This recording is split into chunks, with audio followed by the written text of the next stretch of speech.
Hello, everybody. So, I'm gonna wait a few minutes. Hello, I hope everybody had a good weekend. I am not on video right now because this is another lecture with GIFs, and my stream does better when I don't try to have my video and the GIFs at the same time. So we're gonna do that. Trying to think of if there's any. Last week was a deadline for submissions for the art show. If you absolutely positively had something, but you missed the deadline, let us know, and we can probably try to get your submission. But if you want to do that soon, because we need to set everything up in the online gallery. I'm trying to think about if there's other stuff. Not really. We're kind of in the wind down period of the semester, in that we're finishing off the content. I think this is like the second to last lecture, and so we will, you really, it's the focus is going to shift over the next few weeks to you finishing up your final project, which, again, reminder, it's an animatic. It's not a final animation. What this is going to do is this is going to bleed into the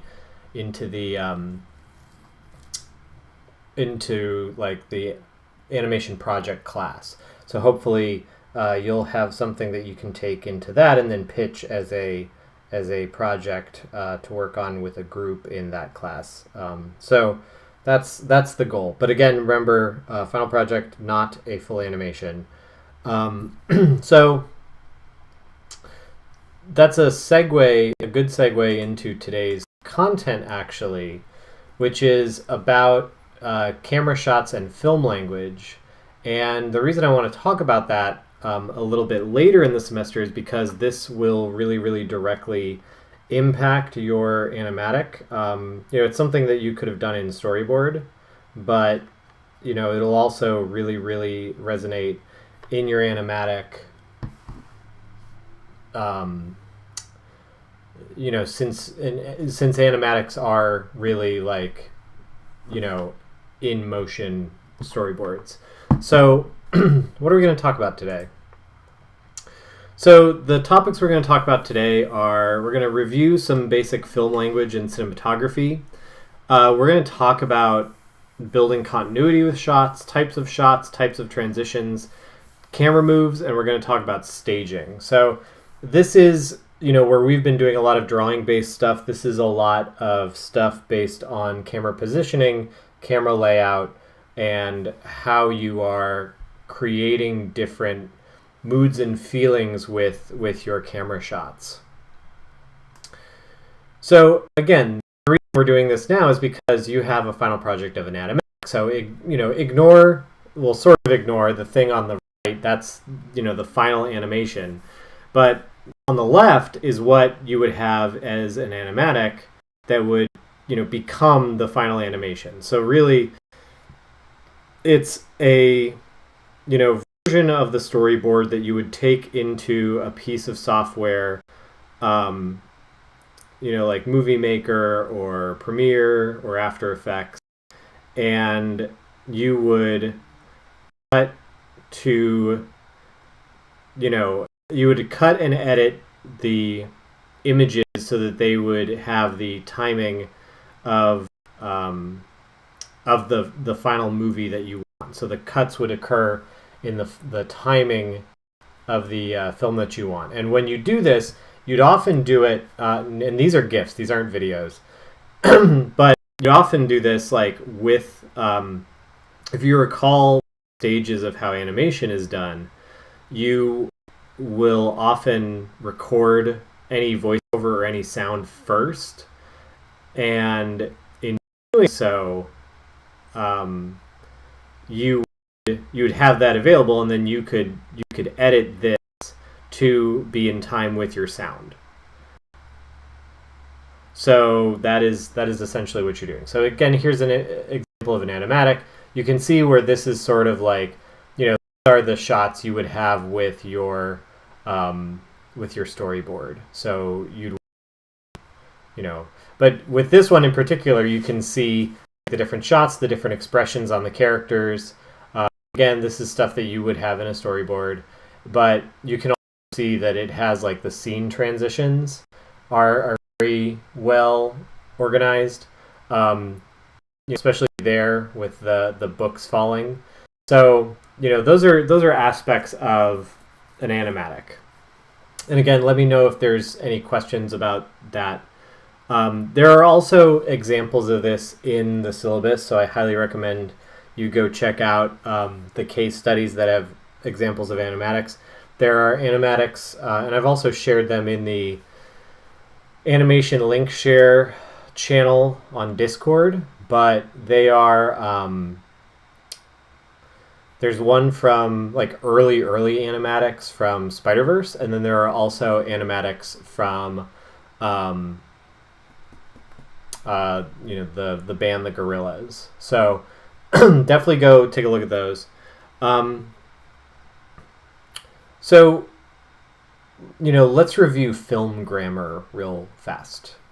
And we've talked about this before, but this is a refresher on this is going to help, I think, you understand how this lecture works. So ultimately, we are trying to tell a story with our images, and when you're editing, so film and animation are unique from like books or comics even, in that you are working with moving images, and those moving images can be shot or composed in such a way that add to the story without the story itself, without having to do again, text or drawings or extra indicators. You can have this like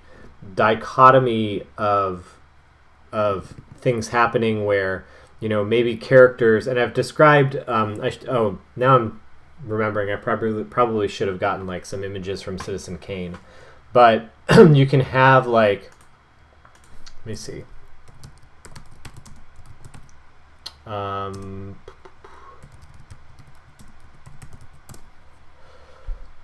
so you can have let's see.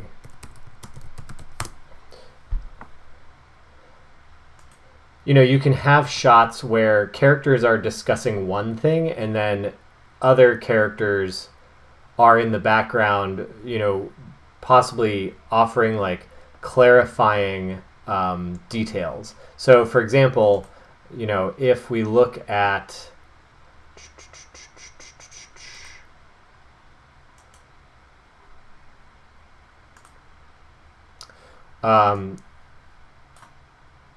if we look at this image from the movie Citizen Kane,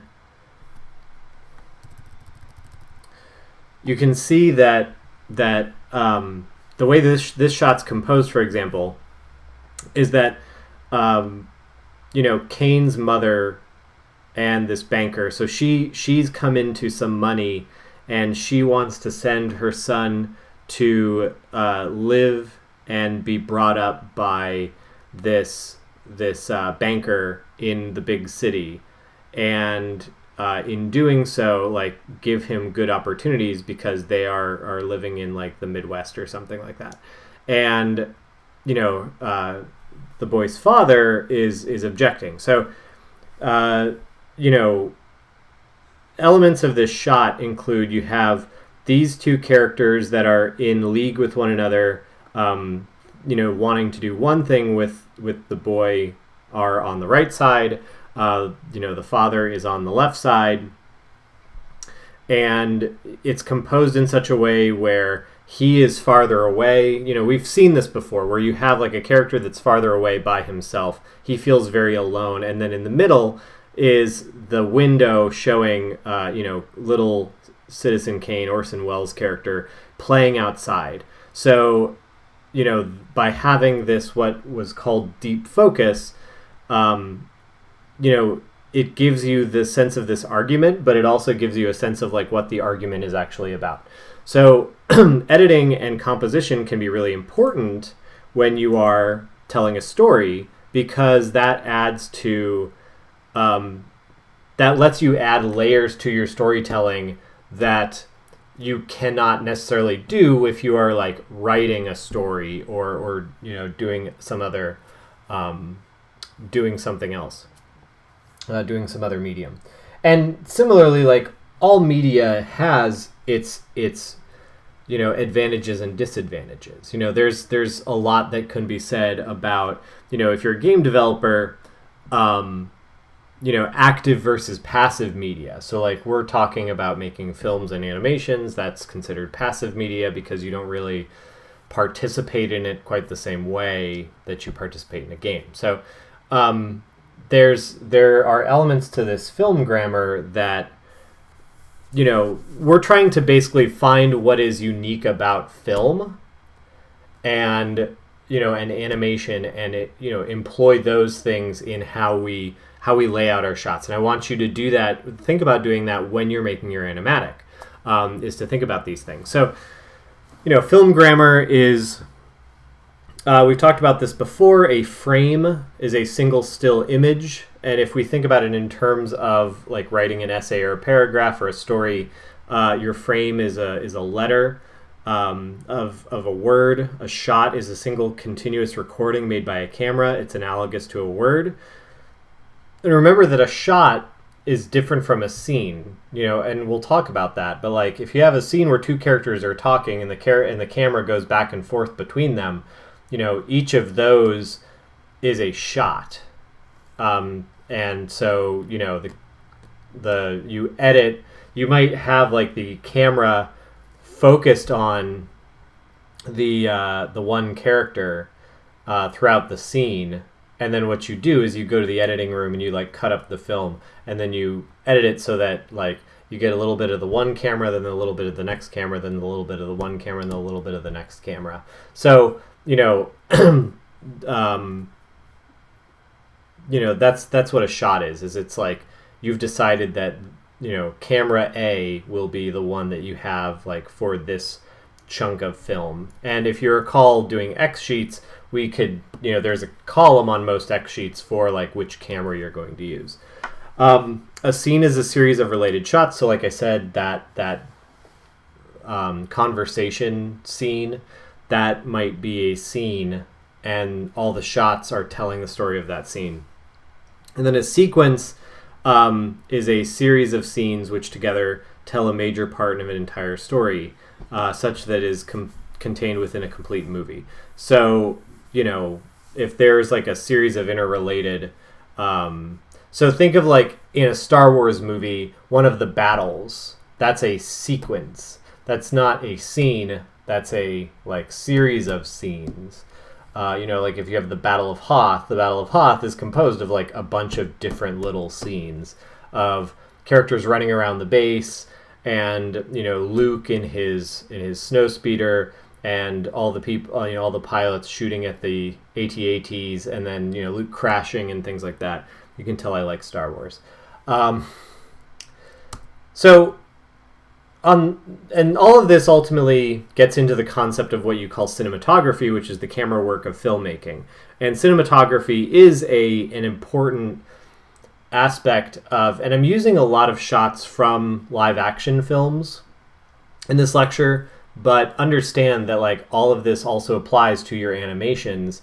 But instead of working a real camera, unless you're using like a real camera rig, you are drawing as to have those shots. I guess before moving on, ask me 2 questions about what's in this lecture so far.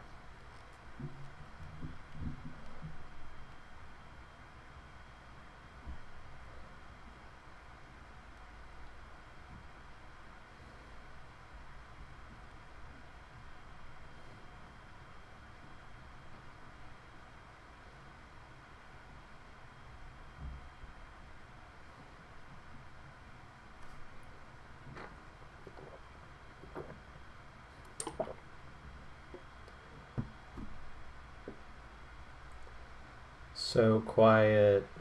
Come on, 2 questions. Can be any 2 questions.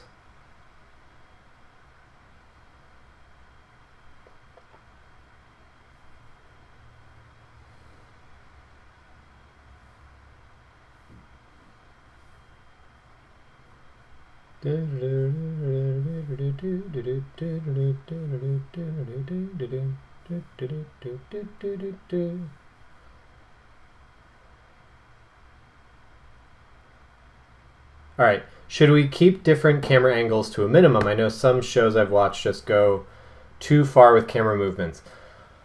It kind of depends on. I mean, it's not a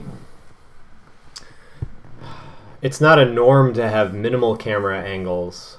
You know, it's kind of based on your discretion. I don't think there's like some sort of, if you're looking for like a magic number, like a 30-minute cartoon should have exactly, 100 shots, then no, that doesn't exist. But if you're changing, I don't really know. I don't have an answer for you, and that's because it's not really.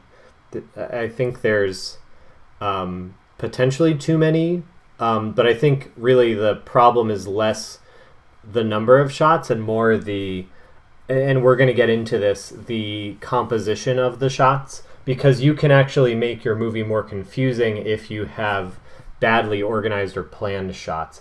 Other than what's an animated movie show that you think has especially good cinematography? Okay.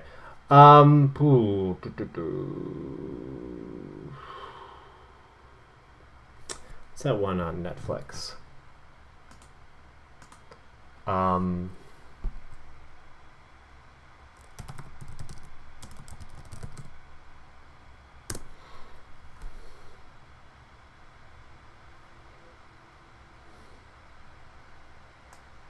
Let me see. I mean, I think Spider-Man Into the Spider-Verse has really good cinematography. I think the shots are composed really well. And if you can find...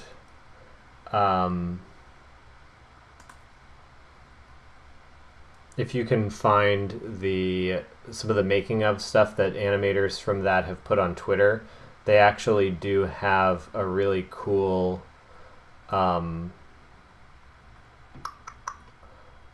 they have a lot of really cool like breakdowns of how they did different shots. So I would go check that out. Man, what is that show where the girl lives in the fantasy world, but it's also like super normal, but then there's also like gremlins and stuff running around. What is that called? Oh my gosh.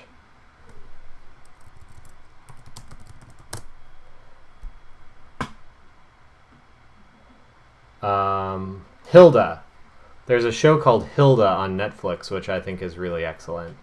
Because it does have these really cool long shots and this great color, and it's gorgeous to look at. So that's a pretty good show. I like that a lot. Yeah, somebody said Hilda. Yeah, that was the one I was looking for. Sorry, I didn't see it because I was using the same window to look at the search for the show. But yes, it's really good. I like it. I like it a lot. Cool. So also, if I'm sleepy today, if I seem kind of sleepy today, it's because I guest spoke at an IGDA meeting last night, and they started the talk at like 9, so I'm a little tired. So in terms of to the question actually about number of shots, I wouldn't call it number that will screw you up, but it is if you have confusing shots, that's the bigger gaffe. And ways that you can control that is by trying to build continuity. And continuity basically comes down to the flow and consistency of your images. Now, I will say this, a lot of this stuff is from the, if you want to get, again, like any lecture is going to be a summarization of certain concepts. So I would definitely check out chapter 8 and parts of chapter 9 for from your ideas for the animated short book. That's where some of this content has come from. So definitely go and check that out as well for, I guess, a broader definition. This is just sort of like the greatest hits of that chapter. But they talk a lot about building continuity between your different shots and images that you create. So one of the things that they tell you to do, and the reason I have this here, this storyboard, that I got off the internet, was that the reason that frame 3 is X'd out is that for the most part, if you look at the other frames, the character is situated on the right of all of the frames. And then suddenly you have a frame where he is going from left to right instead of right to left. And that, while in this case it's not like the biggest sin ever, having the character switch sides in the frame and switch the flow of movement, for example, is one way that your images can suddenly feel very discombobulated. So, if action is going from left to right or right to left, you want to keep it going left to right, right to left, as much as you can. It's almost like, if anybody's a football fan here, whenever I watch football and they do the thing where they switch the direction of the camera, like which team is going right in your shot and which team's going left, you just sort of like have to reconfigure your brain for a second. You're like, wait, what's going on? So that's the same thing happens in a story. If your characters are going left to right, right to left, and you get that confused, then it can start to be really, really confusing for the viewer. And that's where they have what's called the 180-degree rule, which is that if characters are on try to keep your characters on a consistent side of a shot during a scene, and if possible, keep them going, the same direction, as much as you can. So, the caveat there is like as much as you can, but you should be able to do it quite a bit. So here, for example, and I got this right out of the book, but you have two characters playing tug of war with each other. And let's say if you're doing a series of shots of this game of tug of war, it behooves you to keep, in this case, like the frog on the right and the armadillo on the left. But if you do a shot where the armadillo is on the right and the frog is on the left, then it can start to muddy the scene. If you were to, the second shot there where it says this is breaking the 180-degree rule, if you were to flip that shot so that the armadillo is still, like if you wanted to have a dialogue shot and like the frog says something to the armadillo, if you reversed that shot, if you flipped it horizontally, it would work because the armadillo would be on the left and the frog would be on the right. So you never want to break, and you can see at the bottom there's a diagram of like if you were doing this in your 3D program, where cameras would be, you'd want to have them consistent. Like if you have the shot from any of those cameras, the frog will always be on the right and the armadillo will always be on the left. The second image is that breaks that 180-degree line, and it's almost like you imagine the camera flipping or going around to the back side of this scene, and you don't want that because that would confuse the viewer. So it's important to keep your shots consistent and have them make sense. So, and really all this comes down to, and again, to the earlier question about camera angles, it's less about number because, sometimes like when you are doing acting and dialogue, you just have the camera go back and forth between the two characters, right? But if you can do everything you can to make the story easy to understand, it makes it better. So here you have another dialogue scene similar to the tug of war one, where the camera keeps going back and forth between two characters, but it follows that sort of like stays on one side of the character's arc, where the guy with the mustache is always on the left and the young guy is always on the right, even if the camera's like what's called over the shoulder of one of the characters, that character is always on the right, and the other character is always on the left. So other things you want to avoid are disjointed shots. Try to create visual continuity between your shots. If you have transitions between locations, you want to have that transition make sense unless you're doing some sort of like quick cut. And we're going to talk about those different kinds of cuts that are acceptable and can be really fun film tricks. But for the most part, like if you have a character walking down the street, you don't want to show that same character suddenly in a McDonald's. That's too much unless you are, somehow otherwise indicating like you're making a montage out of it. I hope that makes sense. You can have the quick cuts if it is this like, again, a montage of something, but you've got to do a little work padding that to make it read as a montage. Like maybe it's set to music or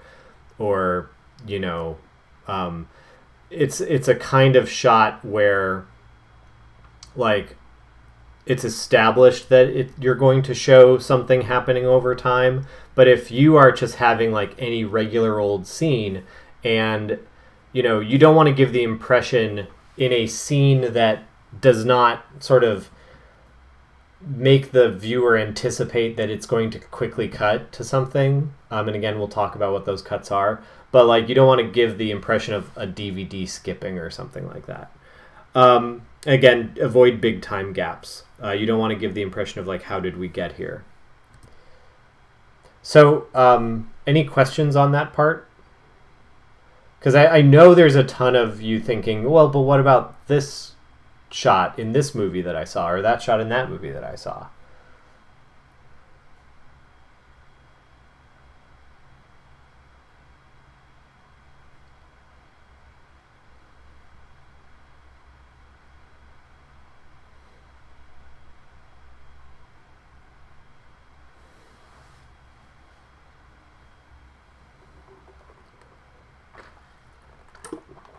All right, so I'm going to keep moving on.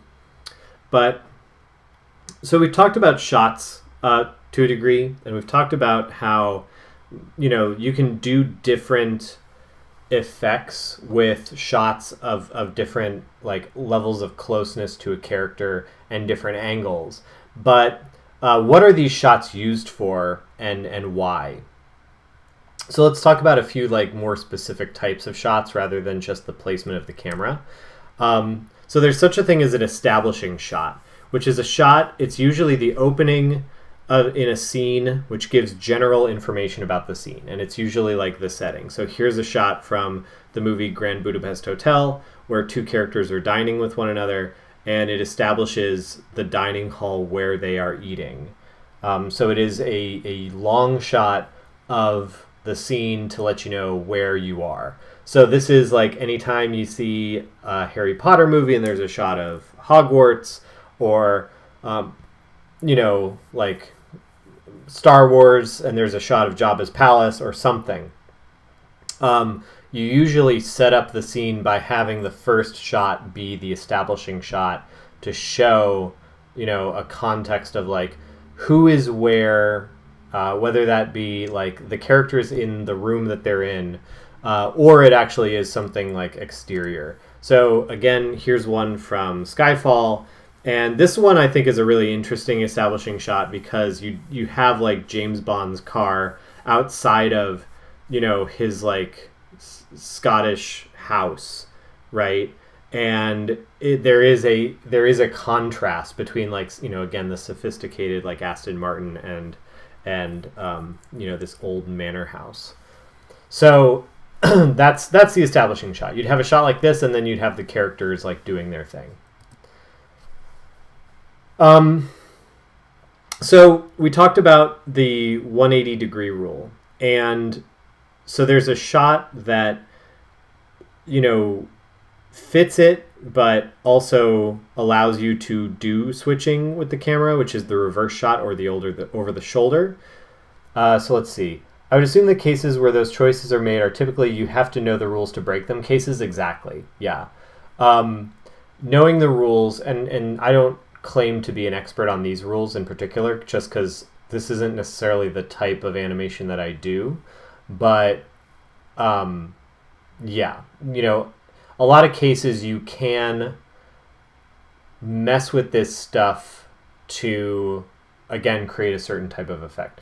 Like an experienced filmmaker might know how to make sudden cuts for some sort of purpose and make it make sense, but somebody should just starting out should just steer clear.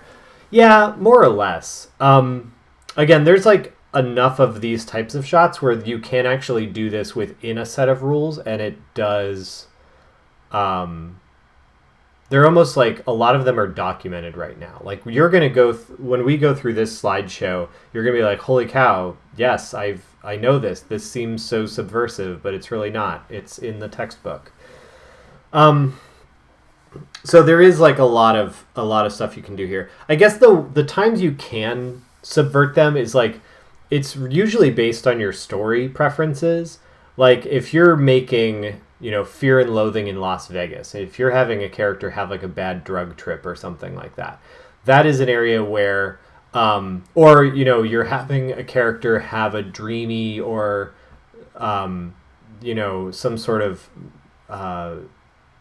of like hallucinatory episode. That is where you can use misdirection, but that is the sort of like your story or your art becomes embedded with trying to be disorienting. But if you're like making a gangster movie, then it makes less sense to be disorienting. Again, like maybe somebody gets beat up really bad, and the disorientation is a way to capture that character's like they're about to pass out or something. So you can do this stuff. It's just it's really driven by your story. That's a great question though, and slash comment or theory. So the reverse shot or over the shoulder shot, it's a shot that points at a camera from the opposite direction from the previous shot. This is where you get that dialogue or the tug of war. But again, if you flip like where it's pointing, but you don't break that 180 degree line, and like in this case, older man is always on the left, younger man is always on the right, no matter what shot you're getting, because you are working in the cameras all on one side of them. You're not, having it on the other side. So that makes it easier to orient, the shot still, even though you are going back and forth. Point of view shot, shot from the point of view of a character, and it shows the audience what a character is looking at. So, here's a shot from the movie Raising Arizona. That movie, is about like characters like kidnapping a baby. So here's a shot from the point of view of the baby. It sounds very scary and serious, but it's like a funny Coen Brothers movie. So here's a shot from the point of view of the baby. And, same thing where, you get the like Quentin Tarantino trunk shot. But the point of view shot is good to show, like, if you want to show some, like, what is happening from a particular character's, what they are seeing, that's what a point of view shot is. Reaction shot. Now, this is highlighted by your textbook as one that's often overlooked by beginners. but also one that is an important tool for acting in animation. And that is any shot where you have a character just like you show them reacting to some sort of external thing. So when you get the shot where you have the action or storytelling and you focus on a character's face to show them reacting, that can be an important film trick that, again, a lot of beginners don't necessarily always use, but can be highly effective. So again, obviously, like, here's one of the more famous reaction shots in all of movies, which was a great way to build up the idea that you're about to see dinosaurs in Jurassic Park, right? So that's, reaction shots can be important storytelling tools to establish like character context and things like that. Ask me a question about shots.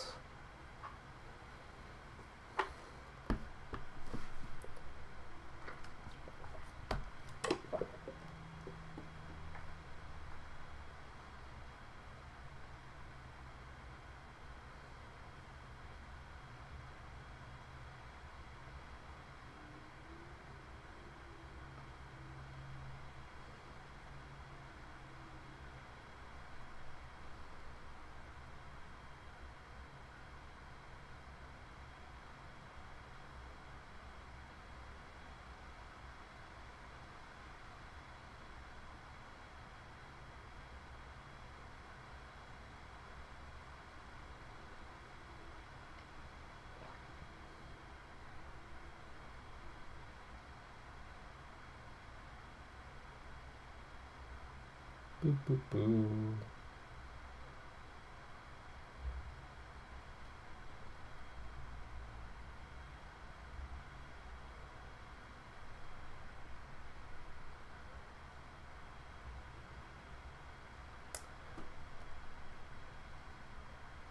All right, I'm going to... Oh, okay. How do we utilize the rule of thirds? I will do that in a little bit. Thank you for asking that, though. That's a great question. We will talk about that in a second when we get to composition. So, but I mean, if you do look at these shots, like you have, here's an example: character in 1/3 of shot, and other character taking up 2/3 of the shot. So rule of thirds is something. It's less a type of shot, and it's more of a composition to your shot. But we'll talk about that in a bit. So transitions between shots, real quick. So here's George Lucas's famous screen wipes. It's not to say that screen wipes are a great device; they just are a thing George Lucas does a lot, and then by extension, everybody who makes a Star Wars movie. So multiple views are a powerful storytelling tool, and this having these cuts can be like. They're kind of a hallmark of film and animation. This is your way of directing the movie experience. I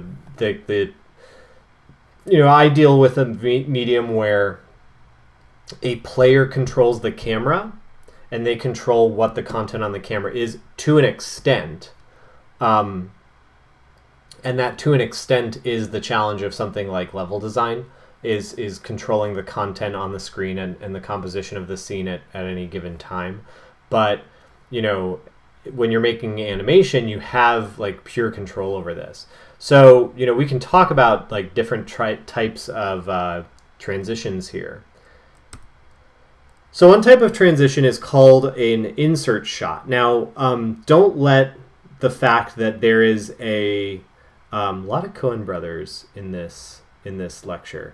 So don't let the fact that there's these like sort of Polaroid things on the left side fool you. Those are not this is not a shot. It's the shot from the movie The Big Lebowski, but those like little pictures on the left, those are just examples of insert shots. So it's not that the dude is going through the gauze, the cotton ball.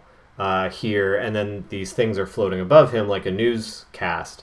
It's that those are examples of these shots. So an insert shot is a shot put into a scene to show the audience a specific piece of information. So if you're watching The Big Lebowski, what you see is Jeff Bridges unwrapping this cotton, and then you get a insert shot of what's in the cotton. So, again, those images on the left are just examples of insert shots. They're not like what are literally on the screen in the movie. But basically it would cut to like holding a ransom note or holding a record, or holding the what's in the gauze bandage.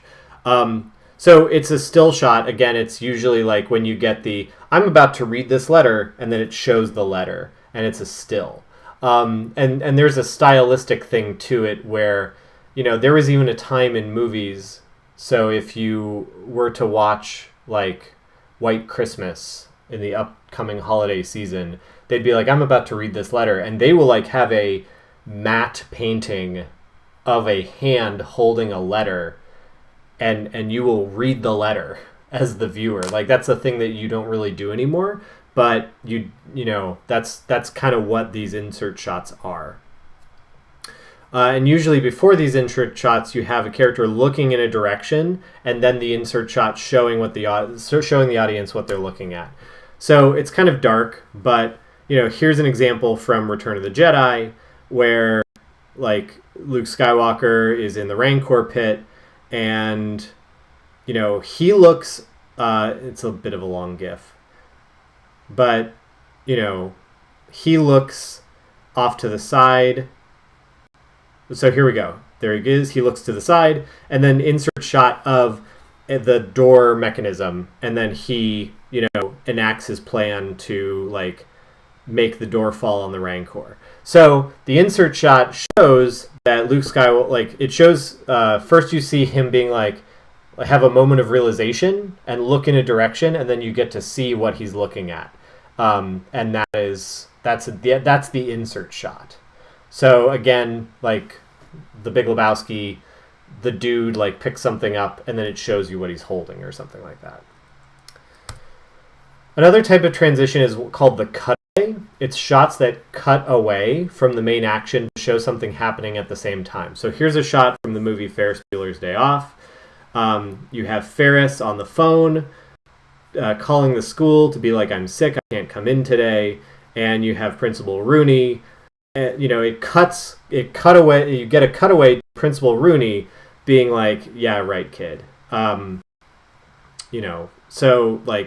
showing him being kind of angry because, as anybody who knows the movie would know, he is called in sick this year alone 9 times.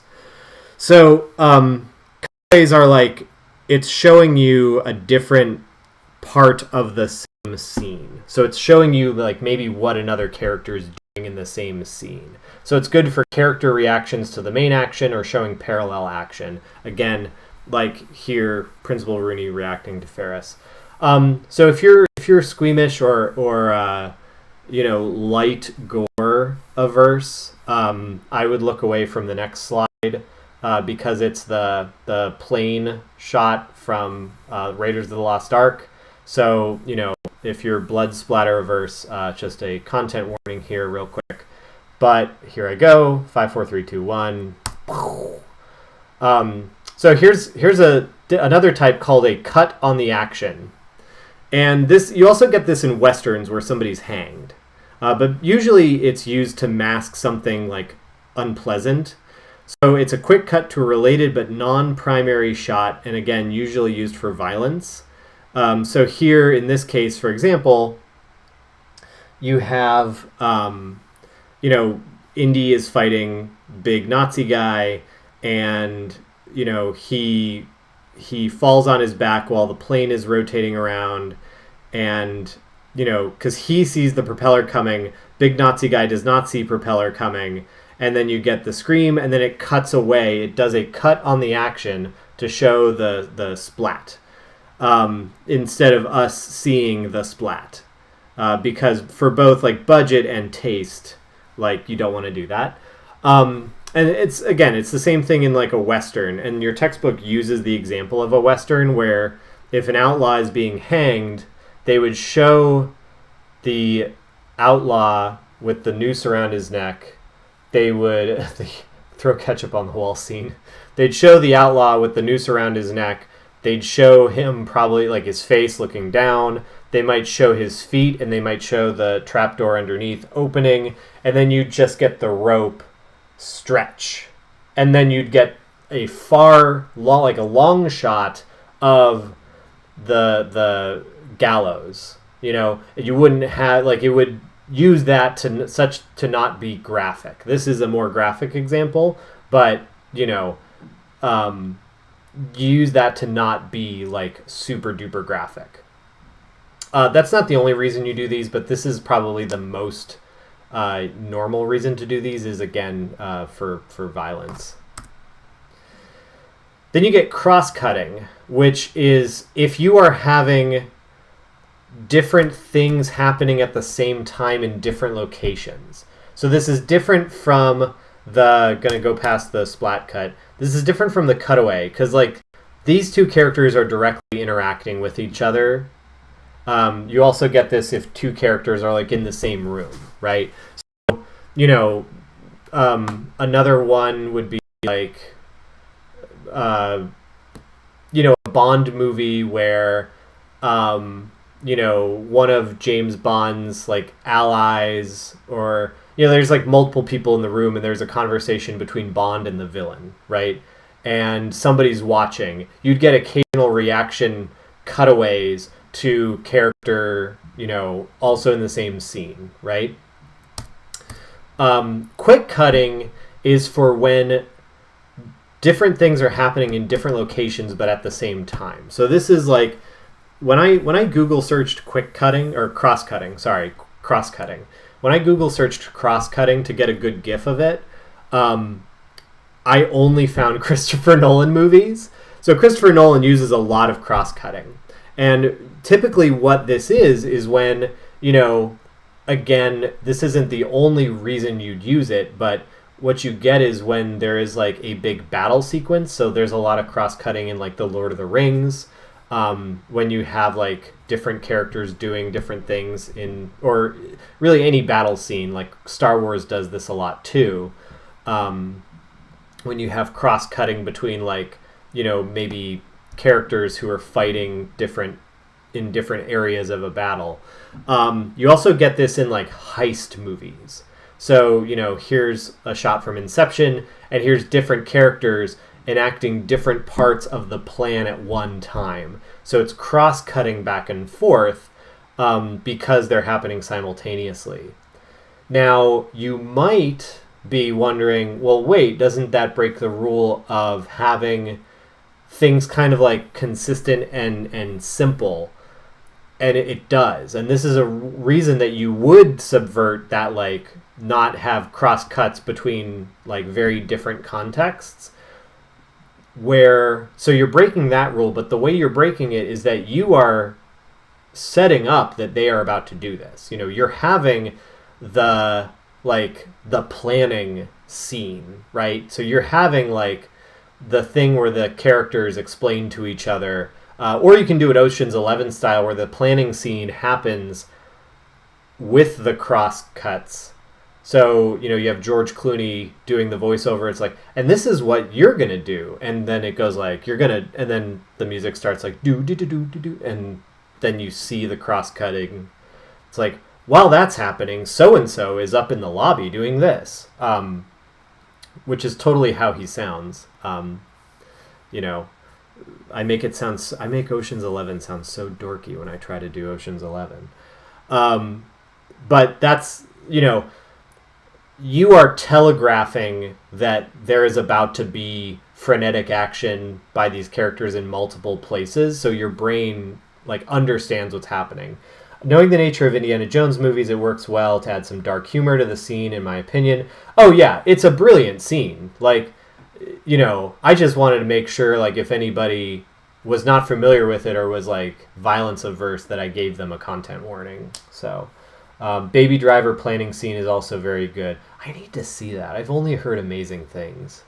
But yeah, like, any heisty type movie has like the cross cut and the plan scene.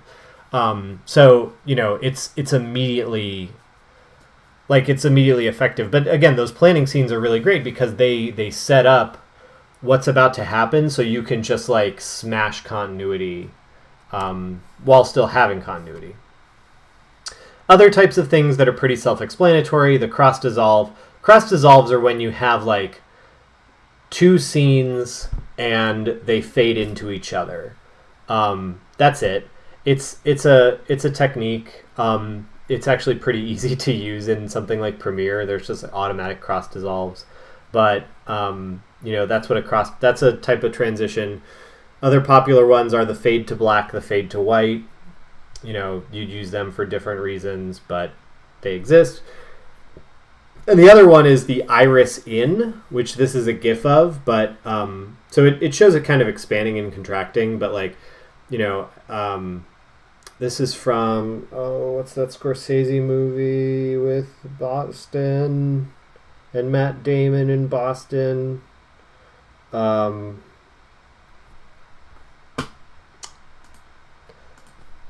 This is the thing about being a professor, is that you like brain fart the names of famous movies.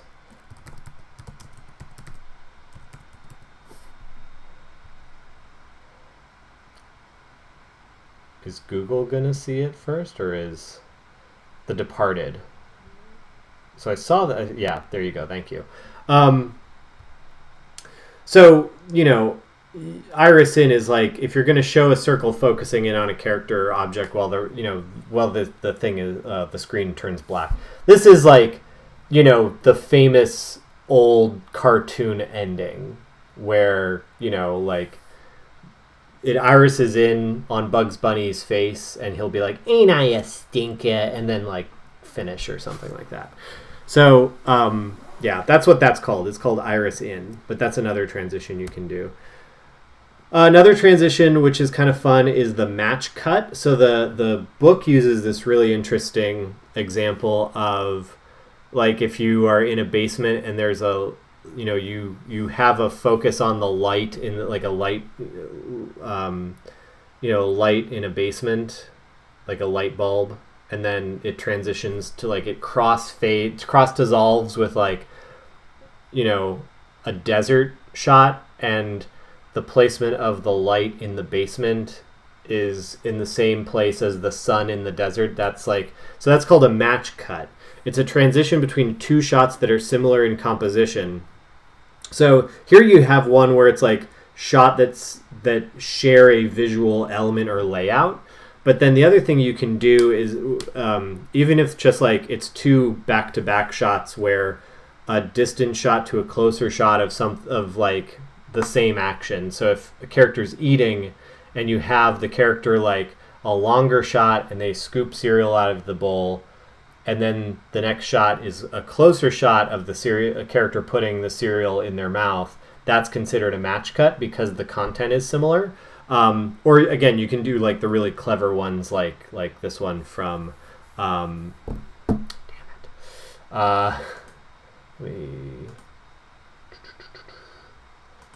The Fall. Yeah, Tarsem's The Fall. So, I know I'm going through a lot of these, but I just wanted to... we'll do some questions in a second here.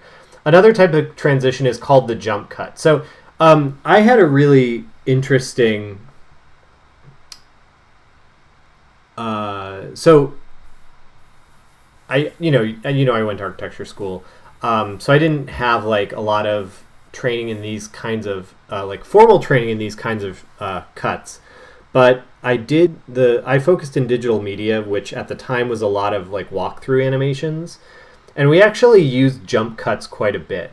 And the reason that we used jump cuts was, let's say you're going down a hallway or up a staircase, and when you're doing these sort of walkthroughs, you want to maximize the amount of like interesting content.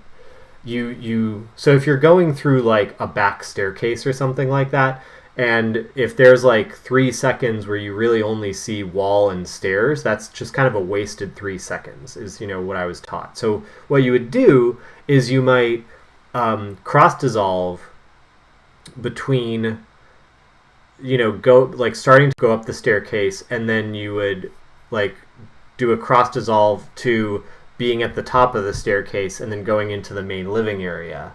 And that's a jump cut. So it's a cut that is transitioning different points of the same scene to show something happening over time.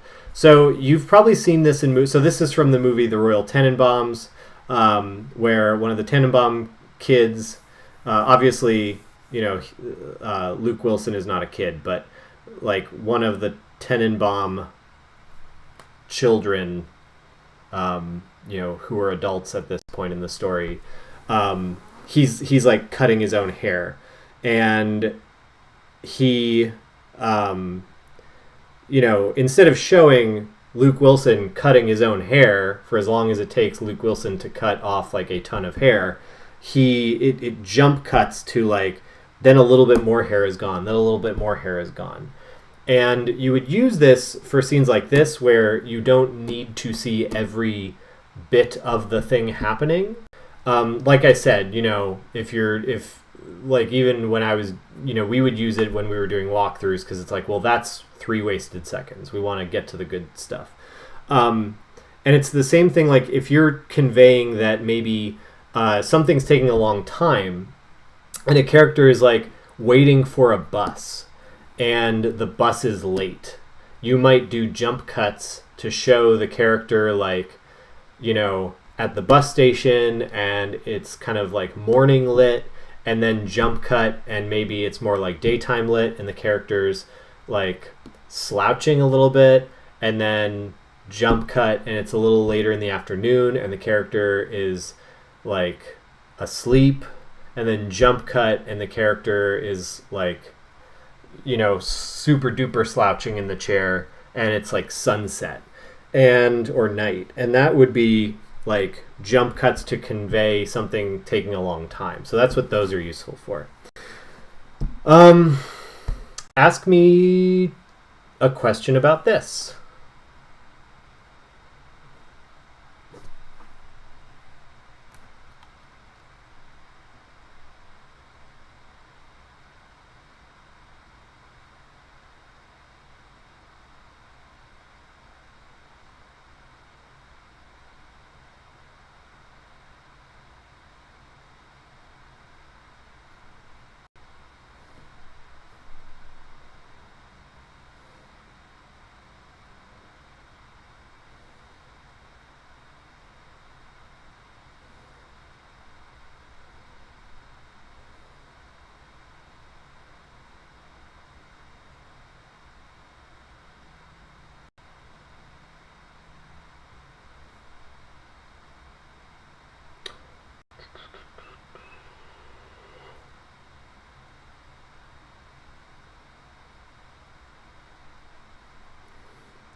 All right, so while I let questions roll in, I'm going to keep going. But, so then our camera moves. And these are important because, again, like these are more tools in your toolbox. But, you can accomplish different things with camera moves. So 2 things that help you focus on something, zoom or dolly / I've heard them called both. I'm screwing that up. My apologies. I have heard these used both ways. So zoom is when you are increasing the size of an image to focus on something. So you're like, So is somebody? Is this only used for things that time, or could it be used to convey fast action? It could be to convey fast action. Again, you've got to. The reason it's really used for slow action is that you are seeing a long amount of stuff. So, if something's fast action, the action is usually too fast to need a jump cut. Jump cuts are for like when you need to skip content that is not interesting.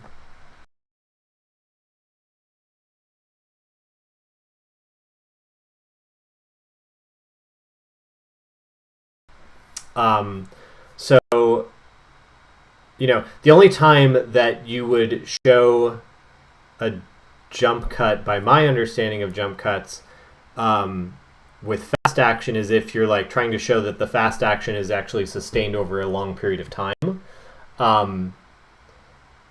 So yeah, but which in and of itself creates like an interesting scene, right? So if you're showing like a character doing like auctioneering, and like how people do the 45, 45, 55, 55, and you show like a jump cut with that, you'd be like, holy cow, this guy's going on forever, as opposed to like a fight scene. A fight scene, you probably don't want jump cuts, because especially like fight scenes, you're going to want to keep everything super duper nicely oriented. So you want to be very careful with your composition in those sorts of things. So yeah, I don't know if you'd use jump cuts. I mean, anything's possible, but I think it would almost become confusing. So zoom is increasing the size of an image. Something. Okay, so here's Leonardo DiCaprio in Django Unchained. That's the zoom to focus on his face greeting, and then dollying is similar to zoom, except where zooming, the image is almost like blurry. Dollying is moving through a scene such that it's almost like, imagine you're holding a camera. Zooming is switching the lens so that you zoom in on the thing you want. Dollying is you take the camera and walking towards the subject of the shot. And like you are physically moving the camera. Again, the hell of a dolly you're trying. You are having moving it to this. So they come different things. Zoom is going to the spatial relationships between characters and objects in this to stay the same in Zoom. It's going to you're going to have perspective. So characters fall in and out of perspectives. The camera passes. Another one to know that's not in your textbook, but I mean it's been super handy in a lot of the animations I've done and a lot of the trailers I've done, is the Ken Burns effect, which is panning across a still image to create the impression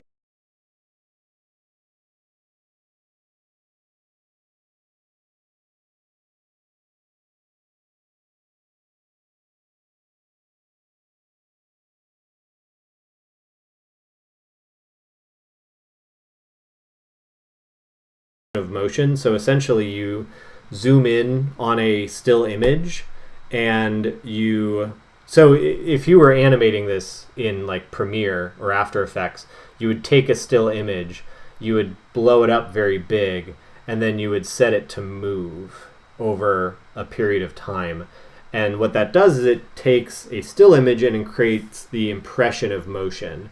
And it's called the Ken Burns effect because it's used famously by documentary filmmaker Ken Burns with archival photos and images. So if you've ever seen Ken Burns' Civil War, that's one of the things he uses in it, is he will take, in this case, like an engraving of a battle and pan across it to give the impression of more action than is actually happening, because again, it's a still image.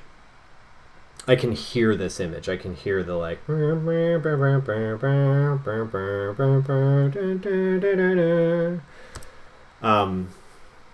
Anyway, so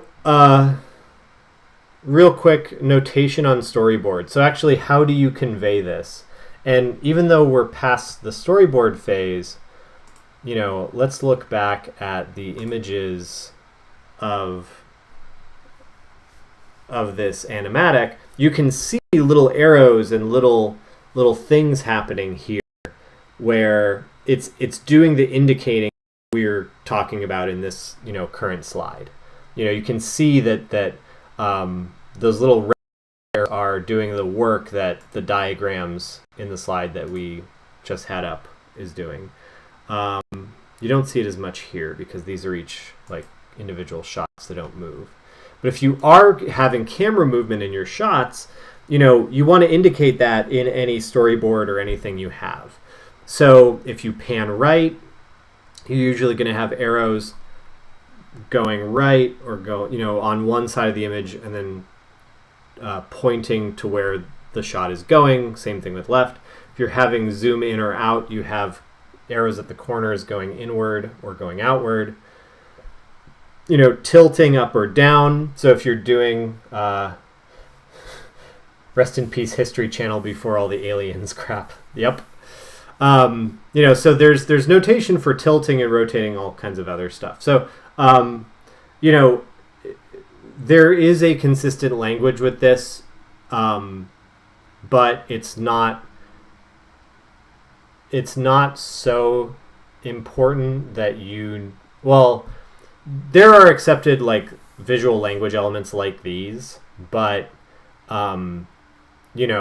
it's also like you don't see them on each and every single storyboard you ever look at. You just kind of have a sense, like some people do these this way. So like trucking in and trucking out, would look like that. Maybe, you have the arrows and then it shows you where the final shot is. And the implication is that the full picture is where the shot starts and the red squared area is where it ends. Same thing with a pan. So you see, here's one version of panning, and this version of panning, these two versions of panning here are very different.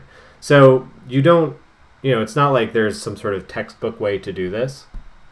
You can do it whichever reads for you, but these are ways that you can convey this in a storyboard or in an animatic. That you can, an animatic, I should say, would be where you would actually apply a pan to it. You would Ken Burns it, basically. But, again, this is where, but you can like plan this out with your storyboards. So, and then last thing, and I'll do the questions, is staging. So there was a question before, like, how do you use the rule of thirds? Well, you use the rule of thirds by dividing your scene into thirds, and that's staging. That's part of staging. So staging is really the craft of putting information into the scene such that the viewer understands it. And I want to emphasize this, especially because for those of you who are in game making too, staging is super important for your screen, individual screens of your game and your levels. So staging is useful for everything, animation, games, whatever. So staging is the art of like, if we look at this screen from Ice Age, we get instantly what the stakes of the scene are. You have the character, you have Scrat, and he wants to get to the acorn, but there is something in between him and the acorn, and his body language and his expression point you to the acorn. And but again, of course, there's the water in between because they're on two different ice flows. So this is a very well staged scene because it tells you everything you need to know about the character's motivations and the plot. And then again, here's something that we can talk about, like how to orient a scene with staging. So, here's a scene from The Empire Strikes Back. Leia is explaining the battle plan to the rebel pilots. And, in this scene, a scene like this is all about directing the eye. It's not like they just told people, hey, yeah, get in a circle around Carrie Fisher and Carrie, say your lines. This isn't random. I hope that, one of the things you're realizing through all of your classes is that nothing is random, except for when you're making a game and you integrate randomness in like the form of, die rolls and other like random number generators, but that's like even controlled randomness, right? You make discrete decisions about where that randomness occurs. So nothing is random. And if you look at this shot, first of all, there's your rule of thirds. The shot is easily divided into thirds. Carrie Fisher is in the middle third and is actually off center, which further accentuates her presence in the scene.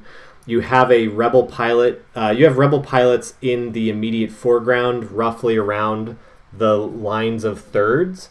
And what that does is it creates a frame around Princess Leia that really, not only does she visually contrast with her lighter colored outfit, but she also, is placed in a specific point that draws attention to her, and she's flanked by these two foreground elements, the pilots, such that she is framed in a very specific way. And then you can even argue, like, also under the X-Wing's wing. So that frames her and makes her the center of the attention, as you can see here. The shot is again divided into thirds, so you have Carrie Fisher in the middle third, and off center, you're paying attention to her, and then you have rebel pilots off to either side. The rebel pilots, because they are listening to her and they are watching her, give the orders, they are further directing the attention to Princess Leia. So think about all of this work that ultimately goes into putting Princess Leia as the point of attention on the scene. You could probably pull that off okay with any one of these devices, but by stacking three things on top of one another, placement in the frame along rule of thirds, and along, keeping characters off center, framing her in such a way that it directs your attention to her, and then having the other characters in the scene listening to her and looking at her creates it's this stack of indicators of where the audience member's attention should be. So that's how staging works. But you want to you want to use everything from character positioning to silhouettes to who's in the foreground, who's in the background, who's in the thirds of frames, things like that, to create to get your vision across. Now, there was that specific question about rule of thirds, so let me explain why it works the way it does. Scenes are more interesting if you make them more dynamic and let me see.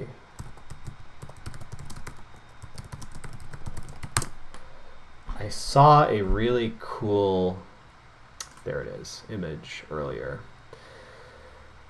So here's an image I saw from SpongeBob, a storyboard from SpongeBob SquarePants that explains background staging. And I thought it was really cool, so I thought I'd share it with you. But, so they talk about using asymmetry, angles, and depth. And so if we look at a scene here where Mr. Krabs is at his desk, he is centered, and what that does is it actually makes it seem very static. So if you have a character and they're dead center, that actually is kind of, unless you are trying to do a shot that emphasizes that, a character on a throne, or some sort of godlike figure, or a statue or something to that effect. It's not to say that you can't ever use symmetry. I mean, Wes Anderson uses symmetry all the time, but having this sort of static symmetry, if you're going to do it, it should be to create a specific effect and emphasize something again, a god. When somebody asks you if you're God Ray, you say yes. But you want to emphasize some sort of hierarchically important character. But if it's a scene where there's just dialogue between SpongeBob and Mr. Krabs, then you want to do something more like what's on the right, where, and again, characters organized into thirds of the scene. SpongeBob is on the first, the line of the first third. Mr. Krabs is on the line of like between the second and third thirds of the screen. That makes it a more dynamic and interesting layout. So putting characters on either the horizontal or vertical thirds is more interesting and draws the eye better than just centering everything. When you center things, you make everything still and static, again, which works for certain contexts, but not for, again, more day-to-day contexts.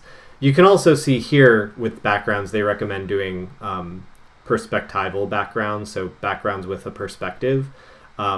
It's like if you were to take a picture of a building for you know, like if you were selling your house, you wouldn't want to take a picture of the front of your house from directly in front of your house. You'd want to take it from a 3/4 shot, like looking towards a corner of your house, and that creates a more dynamic angle. That's the reason we do 3/4 shots in concept art. That creates a more dynamic angle on the character than a straight on or a side view.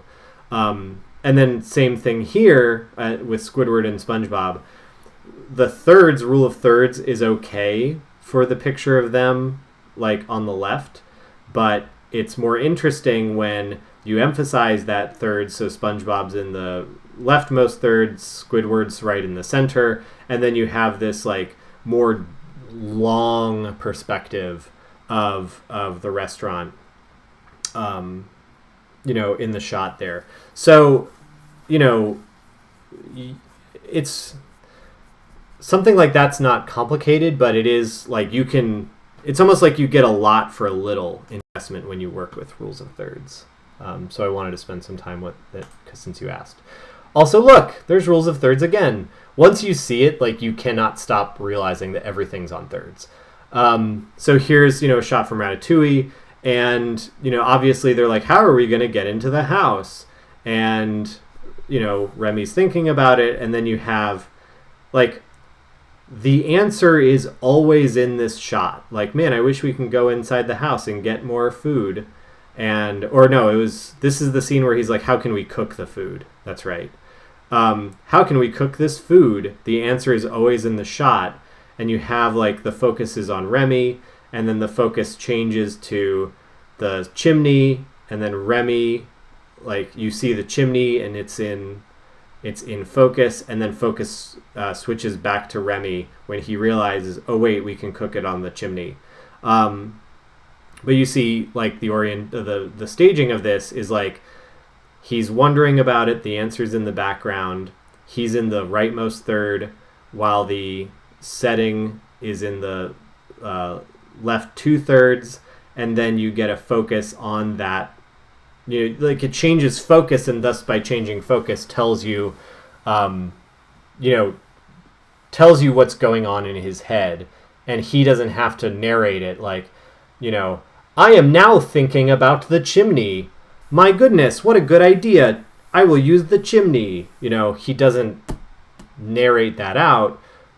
The camera switches focus, and then he looks at it, and you get what's going on. So, you know, again, this is how staging works. It's your way to compose your shot in such a way that it indicates things to the viewer. And that's it. Are there any questions?